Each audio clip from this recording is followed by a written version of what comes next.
네, 오늘의 전국의 핵심 키워드로 짚어보겠습니다. 김형준 배재대 석좌 교수, 김상일 정치평론가 두 분과 함께합니다. 안녕하십니까? 네, 안녕하세요. 예.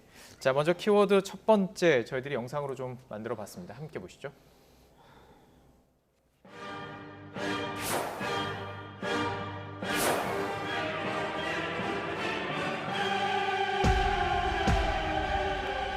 공천 바로 잡힐 때까지 이런 민족 공천 확실하게 끊어질 때까지 나는 여기서 무기한 다짐으로 살 거고. 눈물을 넘어 안타까움까지 느낍니다. 저는 더불어민주당을 탈당하겠습니다. 합의가 재검토되지 않는다면은 저는 민주당과 다 같이 출마할 준비가 되어 있습니다.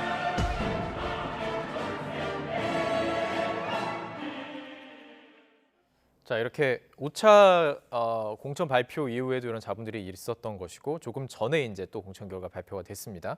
좀 눈에 띄는 내용들이 있었습니까? 어떻게 보셨어요? 실은 지금 민주당 공천과 관련돼서 뭐 역대 총선에서도 공천과 대한 잡음이 없겠어요. 네. 근데 이번에는 이제 좀 정도가 심하다라고 얘기하는 이유가 공천은 크게 세 가지 각도에서 보통 얘기를 많이 하거든요. 제일 첫 번째가 투명성에 대한 얘기, 그러니까 비선 조직이 아니라 투명하게 절차가 이루어지는 부분들. 예.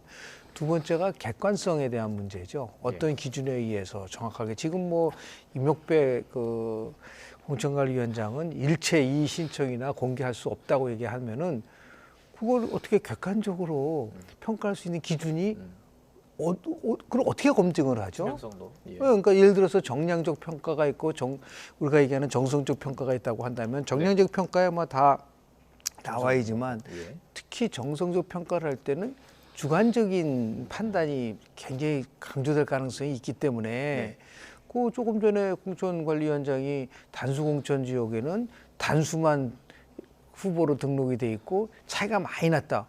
그런 거는 다 보여줄 수 있는 거 아닌가요? 이렇게 차이가 많이. 근데 그것도 없이 그냥 무조건 하는 그런 거 객관성에 대한 문제고 결국 마지막에는 이제 공정성에 대한 문제죠. 예를 들어서 뭐 어느 정당이나 계파 간의 갈등이 있을 수밖에 없는 거고요.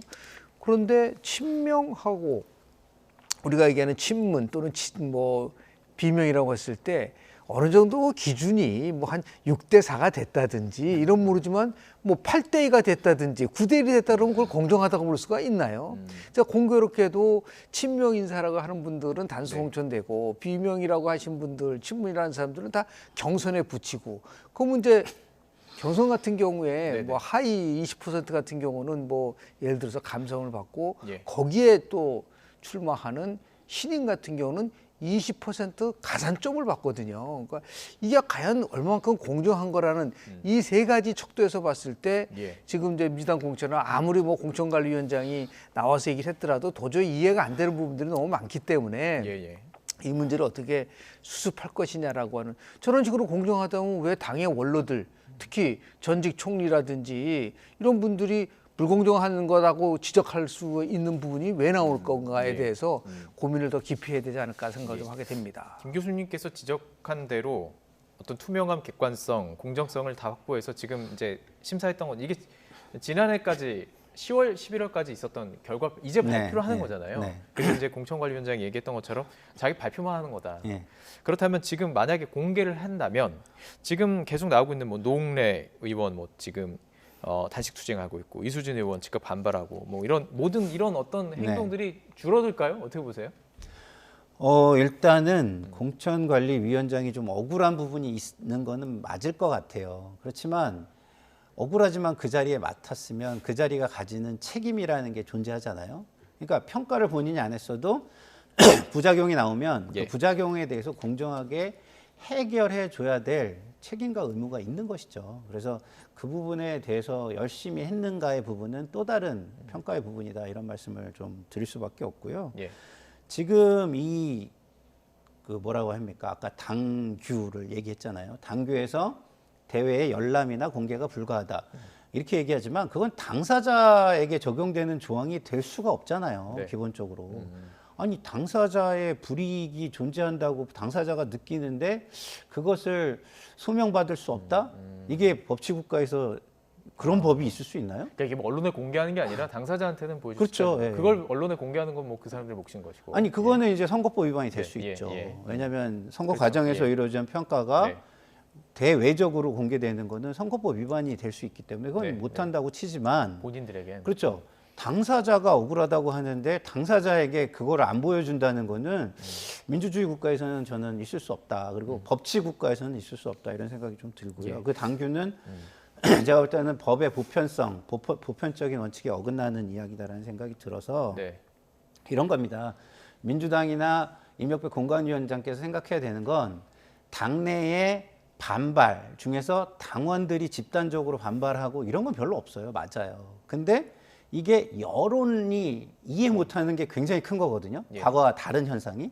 당내는 막 지지자를 끌고 와서 반발하고 뭐 이런 게 되게 많았어요. 근데 지금은 당원들 구성 자체가 강성 당원들이 워낙 이렇게 주류를 차지하고 있고 그 압박이 되게 심하기 때문에 그런 류의 반발은 별로 없습니다. 그렇지만 오히려 지금의 반발은 어디서 나오냐면 국민들의 의구심, 여론의 의구심이 굉장히 높은 거예요. 네.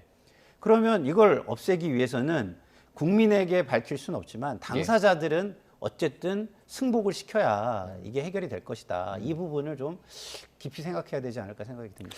또 이번 우리 저 예, 방송에서 말씀해 주세요. 조금 더 정확하게 보지는 않았지만 제가 진짜 묻고 싶은 거는 이게 발달이 됐었던 이유는 뭐였었냐면요. 여론조사를 하는 데 있어서 과연 공정한 여론조사가 이루어졌느냐라는 건 첫 번째고요. 그리고 두 번째는 그게 진짜 공간위에서 요청해서 한 여론조사인지 예. 어디서 한 여론조사인지에 대한 몰라요. 부분들을 예, 예. 모르기 때문에 이거 결국은 비선 쉽게 표현해가지고 정체불명 조사다라고 얘기하는 부분들이 있고 예. 더 아주 심각한 문제는 뭐냐면 왜 그러면 홍영표 의원 포함해서 자기는 배제된 상태에서 조사가 이거는 굉장히 심각한 문제예요. 예를 들어서 뭐 적합도 조사를 한다든지 이것도 아니고 네. 그럼 왜 처음부터 배제됐느냐에 대한 설명을 공천관리위원장이 해야죠. 예. 그런 거 없이 뭐 얘기 나오는 거 보면 저걸 좀 답변이라고 하나 국민들이 지금 알고 싶어하는 부분에 대해서는 전혀 얘기하지 않고 네. 그럼 무조건 이의 신청 안 된다 그리고 재심 안 된다라고 얘기를 해버리면은 예. 그 자꾸만 사천 논란으로 갈 수밖에 없는 부분들이 있기 때문에 예. 이거를 나름대로 명확하게 어떤 방식으로 조사했고 조사 기관은 누구였었고 그런 것 정도는 얼마든지 공천관리위원장이 얘기를 해주셔야 되는데 예. 그런 거 없이 그냥 뭐 이거는 공정하게 했다라는 거로만 가져간다고 했을 때 네. 과연 민주당의 공천이 원만하게 치러질 수 있을 것이냐에 대한 의구심이 나올 수밖에 없는 그런 생각입니다. 그렇습니다. 그렇다 보니까 이제 여러 가지 이야기가 나오는 게 결국에는 이재명 대표의 어떤 카드, 이재명 대표의 행동에 의해서 이게 좀 일단락될 수 있다라는 주장들이 나오고 있습니다. 이재명 대표 이선 후퇴해라, 뭐 총선 불출마해라 이런 결단을 내려라는 주장들이 나오고 있는데요. 이 대표가 어제 예정에도 없었던 브리핑을 가졌습니다. 자신에 대한 사퇴 요구에 대해서 답을 했습니다. 저희가 준비를 해봤는데요. 이 내용도 함께 들어보시죠. 툭하면 사퇴하라 소리 하는 분들이 계신 모양인데 그런 식으로 사퇴하면 아마 1년 내내 365일 대표가 바뀌어야 될 겁니다. 필요에 따른 여러 가지 조사들이 있을 텐데 제가 개별적으로 다 파악할 수는 없지만 저는 이게 일상적으로 해오던 정당 내의 조사 업무인데 그걸 과도하게 예민하게 생각하시지 않아 주셨으면 좋겠다는 동료 의원들의 평가 그거 거의 0점 맞은 분도 있다고 합니다. 여러분 아마 짐작하실 수 있을 분이시기도 한 것 같아요. 그다음에 지역구의 당원들의 평가 조사를 했겠죠.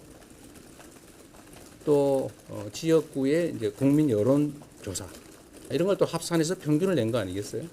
마치 선생님이 점수를 매겼는데 선생님 왜 저는 몇 점입니까? 그게 산수 점수 같으면 깔끔하지요.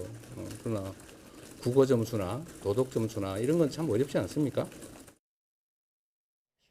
이렇게 브리핑을 했습니다. 그러니까 이게 문제가 되는 동료 의원들, 동료 정치인들에게 하는 말도 있겠지만 그 여론에게도 국민에게도 하는 말일 수도 있는데 어떻게 들으셨어요? 이 과정들이 좀 해명이 된다고 생각하십니까? 해명이 중요하다고 했는데. 그러니까 저거는 주장이죠, 주장. 예. 해명이 아니라. 해명이라는 건 뭐냐면 궁금한 부분에서 궁금한 부분에 대한 자료를 보여주고 입증을 하고 밝히고 이렇게 하는 게 해명이잖아요. 네. 근데 해명이라고 보기에 좀 어렵고 이런 겁니다.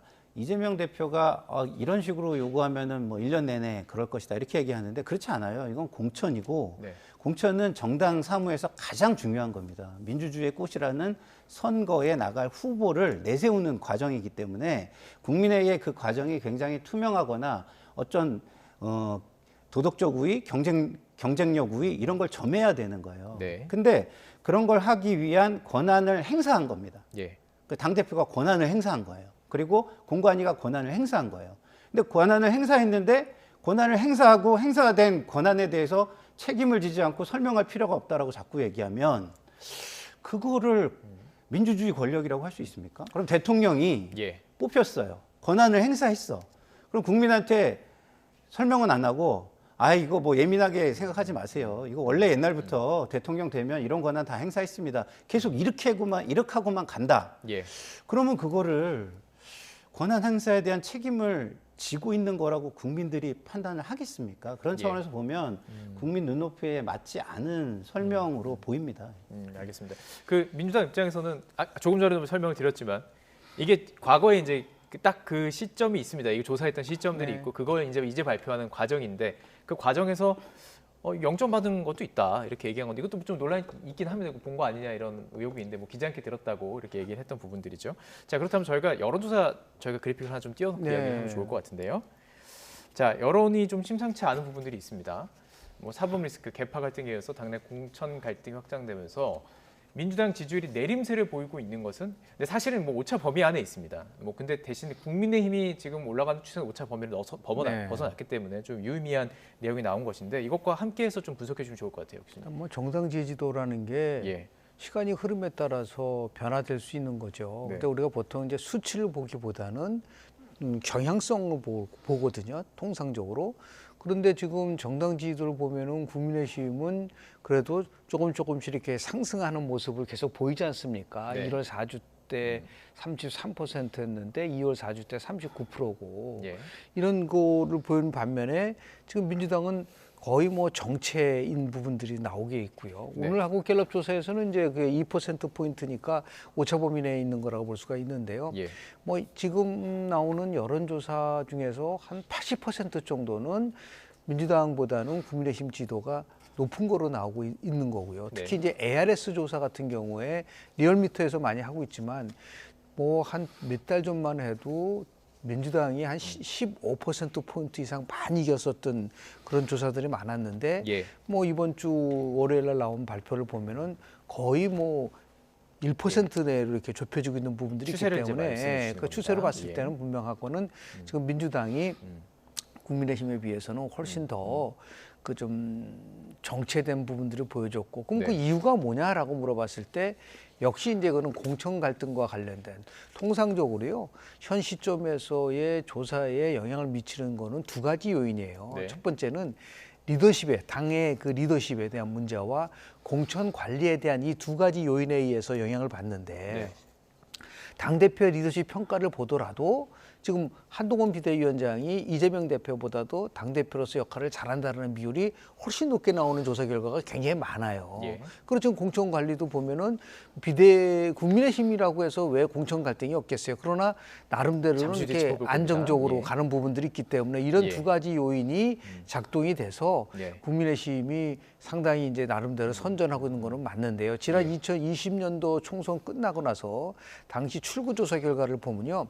무엇을 보고 투표하셨습니까?라고 물어봤을 때 정당을 보고 투표했다는 게 48%였어요. 네. 그리고 공약을 보고 투표했다가 23%, 예. 인물을 보고 투표했다 23%인데 그때는 그 이해가 되는 게 예. 코로나 팬데믹이기 때문에 비대면이 많았기 때문에 그런데 지금도 보십시오. 예. 50일도 안 남았는데 공천이 안 이루어지고 과연 유권자들이 그 후보자를 알까요?